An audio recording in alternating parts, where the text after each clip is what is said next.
Welcome back. You're watching a total lunar eclipse here on timeanddate.com. Having a look at our timeline on the left-hand side of the screen, we can see that we're around about midway through the partial phase of this eclipse. And sure enough, if we look at our telescope images coming in there, we can see that around about half the moon is now getting eaten away by Earth's dark inner shadow. Anna, we're here at the timeanddate.com HQ in Stavanger, Norway. Now for us here, we've got a beautiful clear sky, but the moon is really low on the horizon. The moon is going to be setting for us in about 15 minutes time, but we just all crowded in to Matthew's office, who has got the most amazing view of the moon. They're close to the horizon, getting eaten away by Earth's shadow. And yeah, it is spectacular. And remember, if you're anywhere on the nighttime side of Earth, if you have clear skies, go and see it. You can just go out, look up, and enjoy this, just like we enjoyed it there from the window of Matthew's office.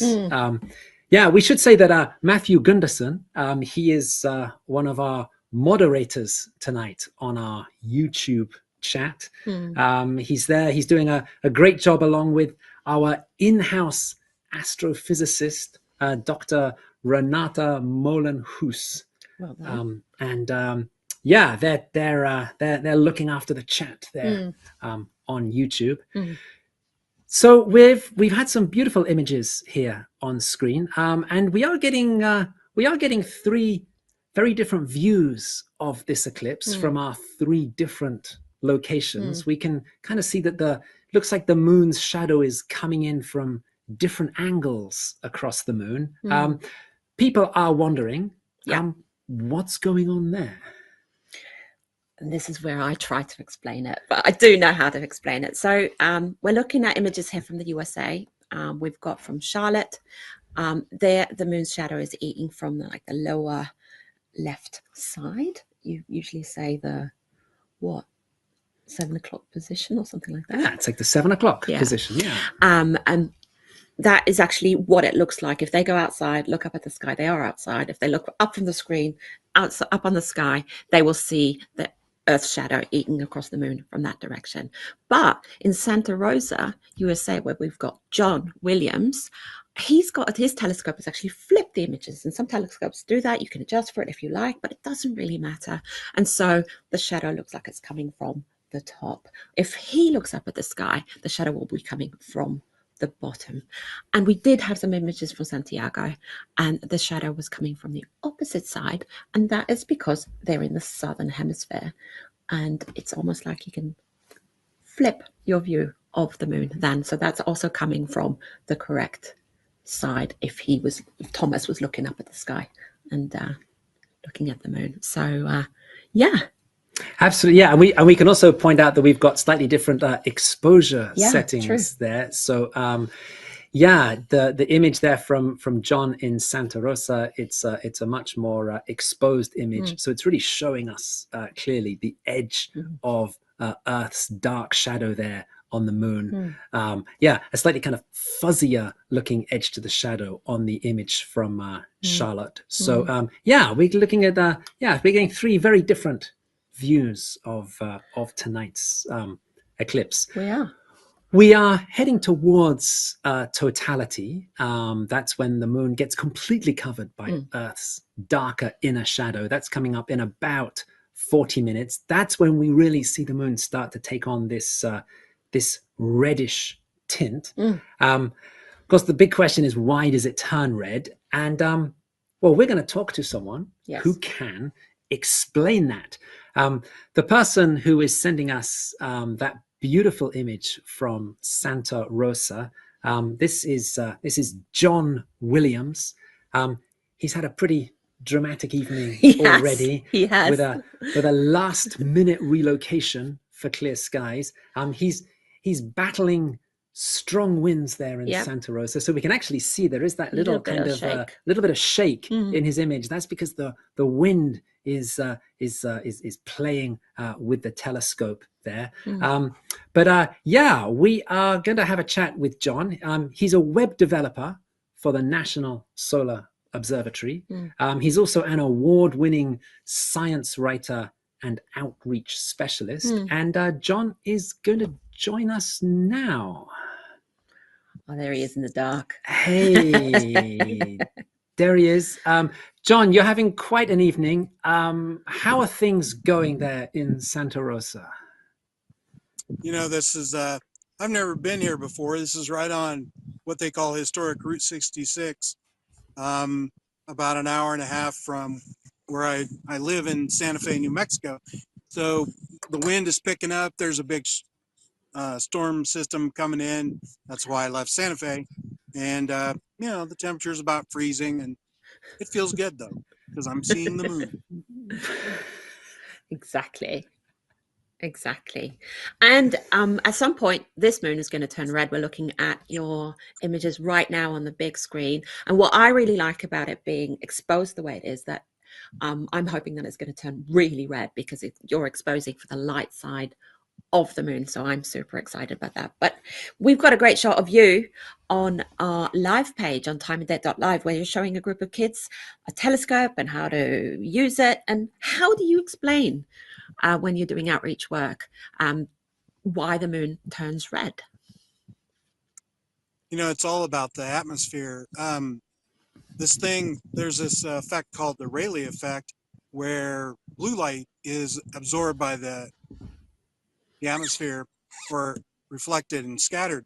That's why we get the blue skies. But the Rayleigh effect, the longer wavelengths of light get refracted to our eyes. And so, you know, we're looking at the moon, this light's being refracted through the atmosphere, the Earth's atmosphere, and falling on the moon, these red and brown and orange tones. One of the most kind of the cool things to think about right now, we have some probes on the moon. They're going to take some pictures of the Earth during this eclipse. So they're looking back at that. The Earth is actually eclipsing the sun, although it's not the same as our total solar eclipses. But just think about this. If that light's being refracted through the atmosphere, there should be a red halo around the Earth. And we're hoping that that's what we see. So it would be kind of cool to stay on the moon right now. Very cool to be on the moon right now. But unfortunately, we're here on Earth. And are all lunar eclipses the same color? No, they change. And it all depends a lot on how much volcanic ash is in the atmosphere. So in the past, during years of volcanic eruptions, those eclipses tend to be a little darker. They're more ashen, grayish. Sometimes I've lost track of the moon in the sky when it's been very dark.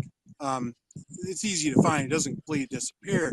And this idea is not a new one. Back in 1604, this guy named Johannes Kepler, you might have heard that name before, he put forward this idea that the moon turns red because of soot and dust in the atmosphere. He couldn't prove that then, but we know it now. Yeah. That's super cool. And how do we determine the brightness of the moon during eclipses? this is a fun thing. I thought this was it sounds like a very hard question or a very hard problem. But I had a friend who a scientist friend who he measured the brightness and the colors of the lunar eclipses. And what he did was he took a little telescope like this or a pair of binoculars, and he turned it backwards so that so the moon was a tiny little dot in the field of view. And because we know the magnitudes of stars that are around, he was able to make a direct comparison between the two. And that's how we did. Super cool. Yeah, that's a great trick. That's a great trick, that one. John, it's been great talking to you. We're going to let you get back to fighting against the wind and holding off that storm that you were mentioning there. So yeah, good luck with all of that. Thanks. We're about 35 minutes away from totality. Don't forget, we've got our timeline there on the left of the screen, and we have a UTC clock down in the bottom right corner. So yeah, a little over half an hour to go until the total phase of this eclipse begins. So stick with us. Don't forget to have a look at our live page at timeanddate.live. And we will see you back here soon. Bye, John.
Welcome back. You're watching a total lunar eclipse here on timeanddate.com.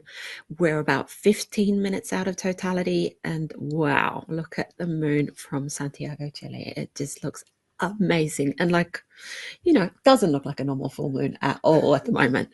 And what is the, you know, it's red, it's blue, it's white. What is the blue thing? We've talked about the white thing, we've talked about the red thing, but yeah.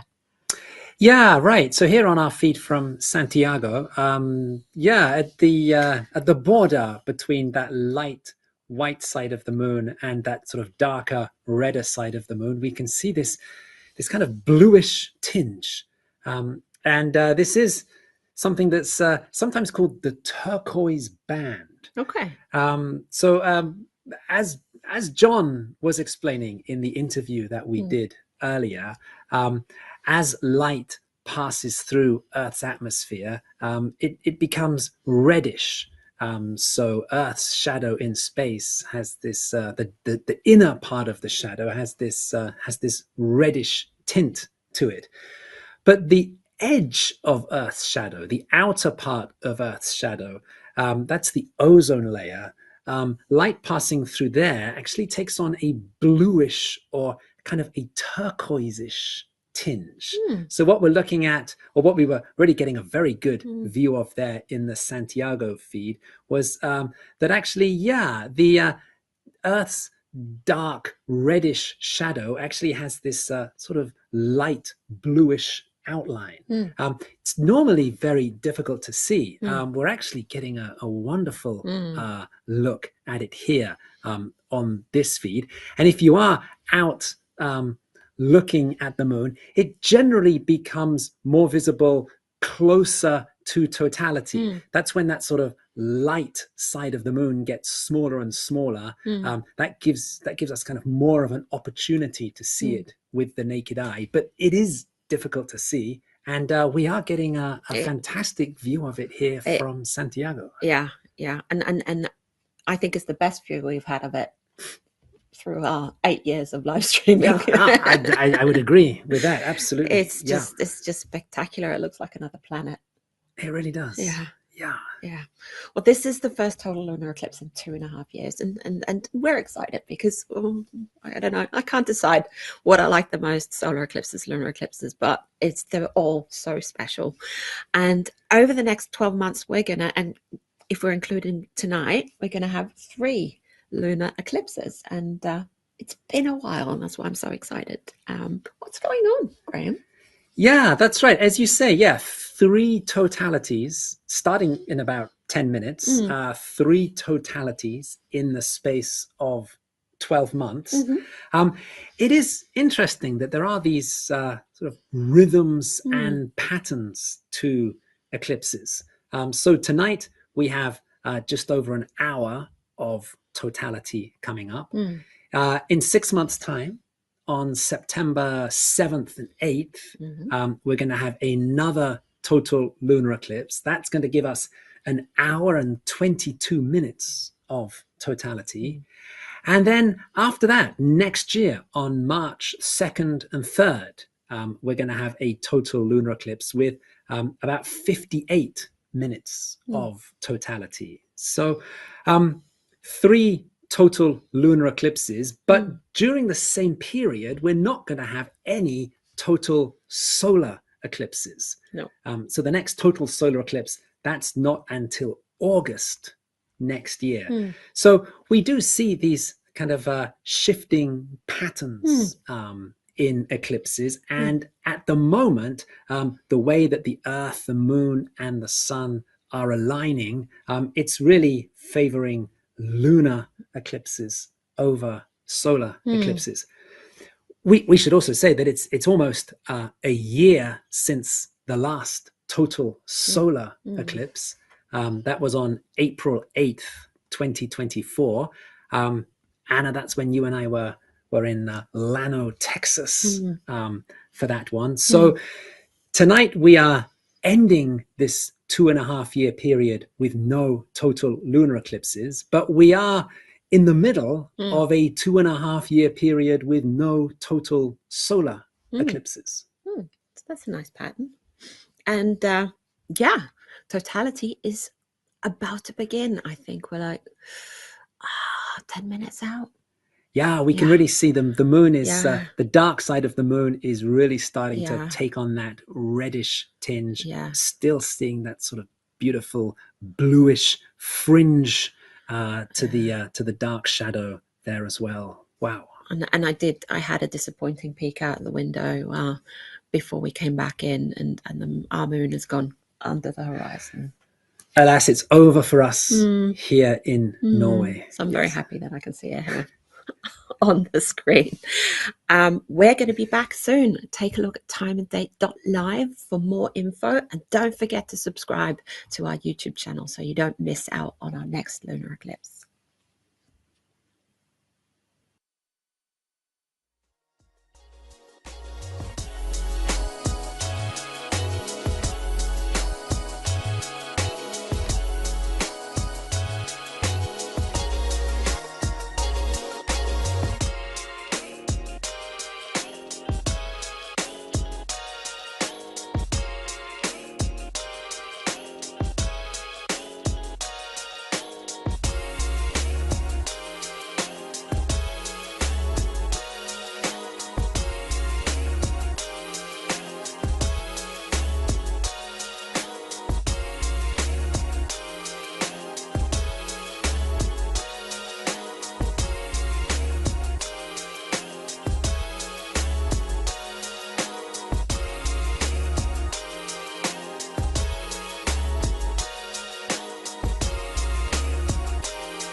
You're watching a total lunar eclipse here on timeanddate.com, and we are in totality right now, and we're going to stay here for an hour or so. And this is the famous blood moon, and I get it. And we can also see like a light edge on the moon there, especially in Santiago, Chile. So yeah, it's looking good, isn't it, Graham? It is, yes. So yeah, the moon is now totally within Earth's dark inner or umbral shadow. It is still near the edge of the shadow. It's kind of slowly moving deeper into this dark shadow, but it is still a little bit near the edge, which means that we do have a slight difference on one side of the moon versus the other. So in our feed there from Charlotte in the USA, we can see that top right edge of the moon is a bit lighter than the bottom left edge of the moon. If we look at our feed there from Santiago in Chile, we can see it's the other way around. There it's the bottom left edge is a bit brighter than the top right edge.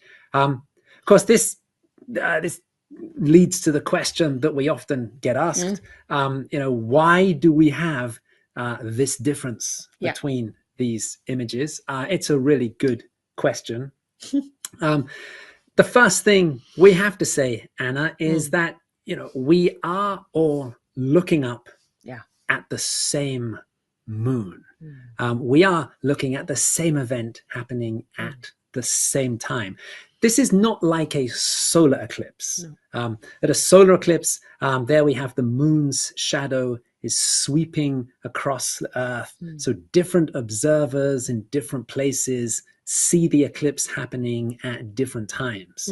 Here with a lunar eclipse, it's the Earth's shadow sweeping across the face of the moon. All the action is taking place hundreds of thousands of miles away. So we're all seeing the same event happening at the same time. The big difference here between our feed from Charlotte in the USA and Santiago in Chile is that we're looking at it from different hemispheres. Yes. So as we go from the northern hemisphere to the southern hemisphere, or the other way around, then we see the sun and the moon, we see them the other way around. We sort of get them flipped. Now, this happens to everything in the sky. It happens to the sun, but of course we don't normally notice the sun getting flipped around. We do notice the moon getting flipped around in different hemispheres. It's particularly noticeable with things like moon phases. Yes. So next week we have a third quarter moon coming up. This is when half of the moon's disk is illuminated. It's also called a half moon. So in the northern hemisphere, it's roughly speaking the left-hand side of the moon that's illuminated. In the southern hemisphere, it's the right side of the moon that's illuminated. And it's this same effect that we're seeing here with the difference in our pictures from the USA and Chile. It's a northern hemisphere perspective versus a southern hemisphere perspective. And we're kind of midway through totality, well, it's coming up to maximum eclipse. And that's the deepest part of the eclipse. The moon's been traveling deeper and deeper into Earth's shadow. And in around 15 minutes, we're going to be at its deepest point, and the moon will be at its dimmest. And this is a lot dimmer than a normal full moon. A normal full moon is really bright. You try to take a picture of it, you just get that bright dot. You don't really kind of, it's just this thing, and you think it's big and beautiful. And then it's just this little silly dot in there. And that's because it's so bright. So during totality, it's really nice to go outside and, stay outside and see what happens to the night sky as the moon gets dimmer, because this time, not so many planets close to the lunar eclipse. We did have a lunar eclipse way back in 2018 where Mars was really close to it. It was beautiful. But you can see stars, you can see other things that you wouldn't normally see next to the full moon because it's so much dimmer. So go outside and have a look if you have the chance. We don't. We can see the sun has come up. I'm a bit disappointed. I'm excited for the next eclipse that we can see here in Norway. We're going to be keeping this live stream going for another 2 hours, all the way up to the end of the second partial phase when the moon has completely left this dark shadow. And shines this bright white again. So we're excited about that too. So stay with us. Take a look at timing.live. You can see John there. You can see Thomas there. A little bit about them, a little bit about Stefan and Konstantin, who are working their little bums off in Charlotte, USA. So we will be back soon.